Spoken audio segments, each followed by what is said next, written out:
না তোমার কিসের এত সমস্যা আমাকে নিয়ে, আমি এটা বুঝতে পারছি না।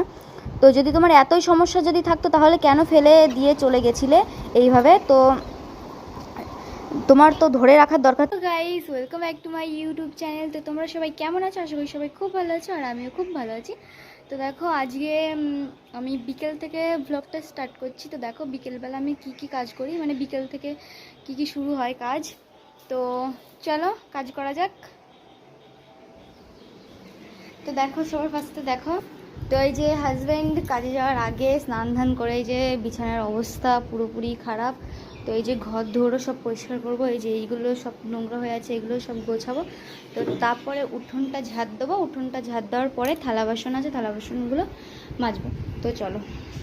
তো বলে না যে কারুর সুখ কারুর সহ্য হয় না, তো সেই রকমই আমার সুখটা না কিছু কিছু মানুষের একেবারেই সহ্য হচ্ছে না। যে আমি আমার হাজব্যান্ডকে নিয়ে ঠিক এইভাবে আমি কিন্তু অনেক কিছু সহ্য করেছি, অনেক কিছুর মধ্যে দিয়ে গিয়ে তারপরে এখন আমি আমার হাজব্যান্ডের সাথে সুখে সংসার করতে পারছি, আমার ফ্যামিলিকে নিয়ে খুব হ্যাপি আছি, খুব ভালো আছি। কিন্তু সেটা না কারু সহ্য হচ্ছে না। তো কেন হচ্ছে না, আমি কার কত বড় ক্ষতি করেছি আমি নিজেও কিন্তু জানি না, যে আমাকে দেখে কেন এত হিংসা করছো।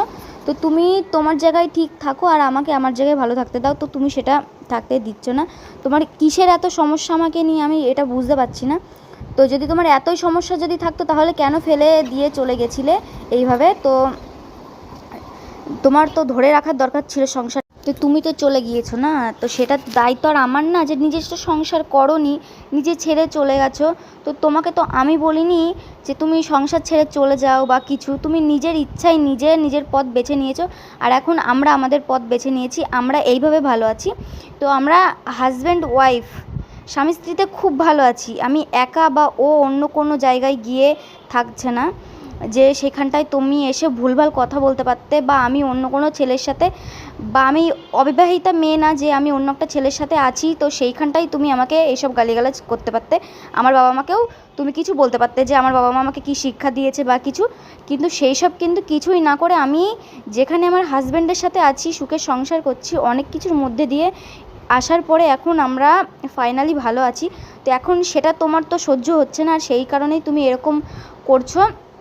তো সেই জন্যই তোমাকে বলছি যে তুমি প্লিজ আমাদেরকে ভালো থাকতে দাও, প্লিজ এইভাবে আমাদের সংসারটা শেষ করে দিও না, এইভাবে তুমি অশান্তিটা বাঁধিও না। তুমি অনেক দিক থেকেই চেষ্টা করছো পুরোপুরি সংসার ভেঙে দেওয়ার। তো আমি এতদিন ধরে কিচ্ছু বলছি না কাউকে, তুমি যেহেতু সোশ্যাল মিডিয়ায় তুমি প্রথমে শুরু করেছো, তো তার জন্যই আমি রিপ্লাইটা সোশ্যাল মিডিয়াতেই করছি। তোমার সাথে আমি কন্ট্যাক্ট করতাম, তুমি যদি আমার সাথে ফোন করে যদি আমাকে এসবগুলো বলতে তাহলে মানা যেত। তুমি সোশ্যাল মিডিয়ায় আমার বাবা মাকে তুলে গালিগালাজ করেছো, আমাকে খারাপ কথা বলেছো, সেই জন্যই আমার সহ্য হয়নি বলেই আমি এখন তোমার প্রসেসেই আমি তোমাকে বলছি যে তুমি এই কাজটা একদম ঠিক করোনি। তুমি নিজের জায়গায় নিজে ভালো থাকো, নিজের পথ নিজে বেছে নিয়েছো, নিজের মতো নিজে ভালো থাকো, আর আমাদেরকেও একটু ভালো থাকতে দাও, শান্তিতে থাকতে দাও। কোনো অশান্তি চাইছি না, কিচ্ছু না, একটু সুখে থাকতে চাইছি, তো সেটাও তুমি থাকতে দিচ্ছ না। আমাদের ফ্যামিলিতেও কোনো সমস্যা নেই, পাড়া প্রতিবেশীর কারো সমস্যা নেই, আমরা দুজন ভালো আছি, হ্যাপি আছি। তো সেটা তুমিও একটু মানিয়ে নেওয়ার চেষ্টা করো। আর যদি এতই বিরক্তিকর লাগে তাহলে তোমাকে আমার আর কিছু বলার নেই। কী বলবো বলো তো? মানুষ যদি এরকম মানুষের সুখ দেখতে না পারে তাহলে তো আর কিছু বলার থাকে না। তো যাকে বাদ দাও। দেখো, এখন ওই সমস্ত কাজ তো কমপ্লিট হয়ে গেছে। এখন এই যে থালা বাসনগুলো আমি ধুয়ে নিচ্ছি, উঠোনটা ঝাড় দেওয়ার পরে যে থালা বাসনগুলো ধুয়ে নিচ্ছি। তো ভিডিওটি ভালো লাগলে লাইক কমেন্ট করো, অ্যান্ড আমার চ্যানেলটি সাবস্ক্রাইব করে দিও।